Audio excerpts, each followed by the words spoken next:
Om Sai Ram. This is Sai Satcharitra chapter 46. This chapter describes Shama's trip to Kashi, Prayag and Gaya and how Baba in the form of his portrait was there ahead of him. It also describes Baba's reminiscences of the past birth of two goats. Preliminary, blessed, O Sai, are your feet. Blessed is your remembrance and blessed is your darshana, which frees us from the bondage of karma. Though your form is not visible to us now, if devotees believe in you, they receive divine experiences from you. By an invisible and subtle thread, you draw your devotees from far and near to your feet and embrace them like a kind and loving mother. The devotees do not know where you are or what you want to accomplish, but you skillfully pull the wires so they ultimately realize that you are behind them to help and support them. The intelligent, wise and learned folk fall into the pit of samsara on account of their egoism, but you save through your power simple and devout persons. You invisibly play games but show that you are not concerned with them. You do things and yet pose as a spectator. Nobody can ever figure out the reasons for your actions. The best course, therefore, is for us to surrender our body, speech, and mind at your feet and always chant your name, so as to destroy our sins. You fulfill the wishes of your devotees, and for those who are without any desires, you give bliss supreme. Chanting your sweet name is the easiest means of salvation for your devotees. Through this, our sins vanish, the sattva qualities and righteousness gain predominance, and discrimination, dispassion, and knowledge are also attained. Thereby we abide in ourself and our Guru, who are one and the same. This is what is called complete surrender to the Guru. The only sure sign of this is that our mind becomes calm and peaceful. The greatness of this surrender, devotion, and knowledge is unique, for peace, non-attachment, fame, and salvation follow it. If Baba accepts a devotee, he follows him and stands by him day and night. Let the devotee go anywhere he likes. Baba is there ahead of him in some form and in an inconceivable manner. The following story illustrates this. Sometime after Annasaheb Dikshit was introduced to Sai Baba, he decided to perform the thread or Upanayan ceremony of his eldest son Babu at Nagpur. At about the same time, Nanasaheb Chandorkar's eldest son was getting married at Gwalior. Both Dikshit and Chandorkar came to Shirdi and lovingly invited Baba for these events. Baba asked them to take Shama as his representative. When he was pressed to come in person, Baba told them to take Shama with them and said, after visiting Banaras and Prayag, I will be ahead of Shama. Now mark these words, for they show Baba's all-pervasiveness. With Baba's permission, Shama decided to go to Nagpur and Gwalior for these ceremonies and from there to Kashi, Prayag and Gaya. Appa Kote decided to accompany him. They both first went to Nagpur for the thread ceremony. Kakasaheb Dikshit gave Shama 200 rupees for his expenses. Then they went to Gwalior for the marriage. There, Nanasaheb Chandorkar gave Shama 100 rupees and his relative Mr. Jathar also gave him 100 rupees. Their next stop was Kashi and then Ayodhya, where they were well received in Jathar's beautiful temple of Lakshmi Narayan at Varanasi and in the Rama Mandir at Ayodhya by Jathar's manager. They stayed for 21 days in Ayodhya and 2 months in Banaras. Then they left for Gaya. On the train, they were a little uneasy upon hearing that plague was raging in Gaya. At night, they alighted at the Gaya station and stayed in the local boarding house. In the morning, the Gayawala, or the priest who arranges and provides for the lodging and boarding of the pilgrims, came there and said, "The pilgrims have already started. You better come soon." Shama casually asked him whether there was plague in Gaya. "No, there isn't," said the Gayawala. "Please come without any fear or anxiety and see for yourself." Then they went with him and stayed in his house, which was a big and commodious wada. Shama was pleased with the accommodation provided for him. However, what pleased him the most was the large,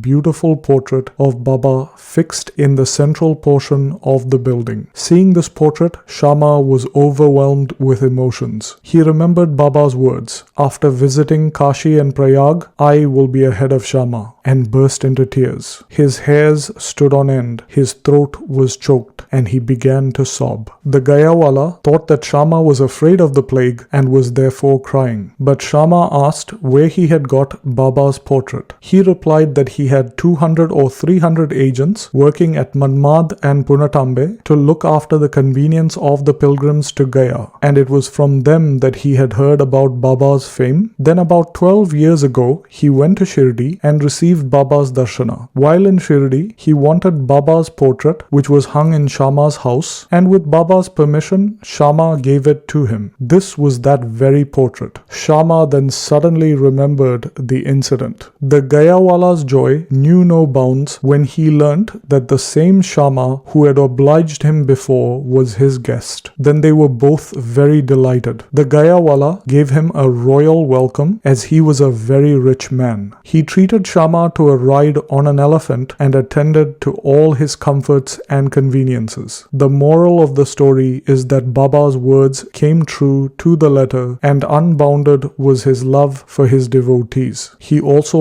loves all creatures equally, for he is one with them. The following story will illustrate this. The two goats. Baba was once returning from the Lendi when he saw a herd of goats. Two of them attracted his attention. He went to them, caressed and petted them, and bought them for 32 rupees. The devotees who were with him were surprised at Baba's conduct. They thought that Baba had been duped in this deal, as the goats would fetch 2 rupees each, or at the most 3 or 4 rupees each, 8 rupees at most for both. They began to take Baba to task for this, but Baba remained calm. Shama and Tatya Kote asked Baba for an explanation. He said that he did not need to save money as he had no home or family to look after. He asked them to purchase, at his expense, 4 seers of lentils and feed the goats. After this was done, Baba returned the goats to the owner of the flock and told the story of the 2 goats.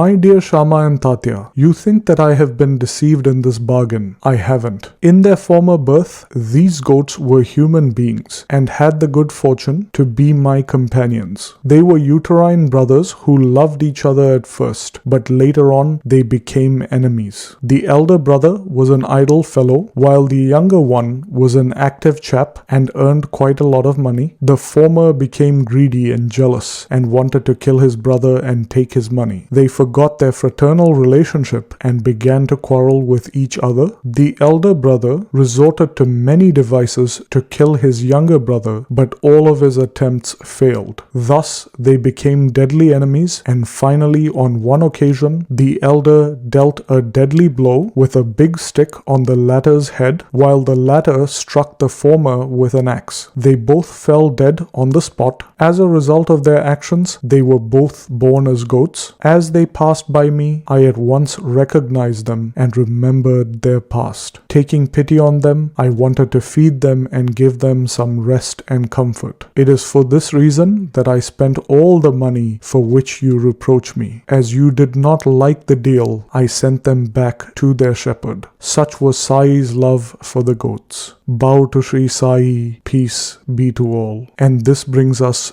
to the end of Sai Satcharitra chapter 46.